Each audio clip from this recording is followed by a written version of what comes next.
आपल्या घरासाठी आकर्षक दर्जेदार sliding windows, French folding windows, WC windows बसवायच्यात? तर मग यासाठी नाशिक मध्ये एकमेव आणि अद्वितीय असे एकच नाव, शिवाय एंटरप्राइजेस।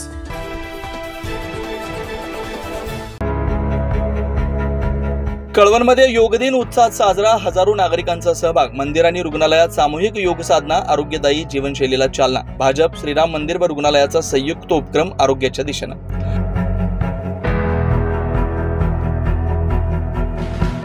आंतरराष्ट्रीय योग दिनानिमित्त कळवणमध्ये श्रीराम मंदिर देवस्थान, भारतीय जनता पार्टी आणि उपजिल्हा रुग्णालयाच्या संयुक्त विद्यमाने योग साधना कार्यक्रमाचे आयोजन करण्यात आले। सर्वांसाठी योग व ध्यान साधना या संकल्पनेतून पार पडलेल्या या उपक्रमाला शेकडो नागरिकांचा उत्स्फूर्त प्रतिसाद लाभला।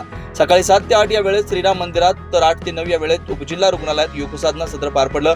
गांधी चौक परिसरातील अनेक नागरिकांनी कुटुंबासह सहभाग घेतला। वैद्यकीय अधिकारी, कर्मचारी आणि परिचारकांनी देखील सक्रिय सहभाग नोंदवला। योग प्रशिक्षक डॉक्टर अनिल महाजन यांनी प्राणायाम, योगासन आणि योगिक जॉगिंगचं प्रात्यक्षिक करत मार्गदर्शन केलं। या कार्यक्रमाला श्रीराम मंदिराचे विश्वस्त वैद्यकीय अधीक्षक doctor Hemant Pawar, doctor Pankaj Jadhav, doctor Patil, doctor Suryavanshi यांच्यासह भाजप तालुका अध्यक्ष दीपक खैरनार, सुधाकर पगार, गोविंद कोठावदे, हेमंत रावले, अशोक बोरसे आणि संदीप अमृतकार रुग्णालयातील इतर कर्मचारी उपस्थित होते। कार्यक्रमाच्या शेवटी डॉक्टर पंकज जाधव यांनी सर्व उपस्थितांचे आभार मानले। हा उपक्रम कळवणकरांसाठी आरोग्यदायी जीवनशैलीकडे टाकलेलं सकारात्मक पाऊल ठरल्याची प्रतिक्रिया नागरिकांनी व्यक्त केली। 9 न्यूज महाराष्ट्रासाठी धनंजय बोरसे, नाशिक।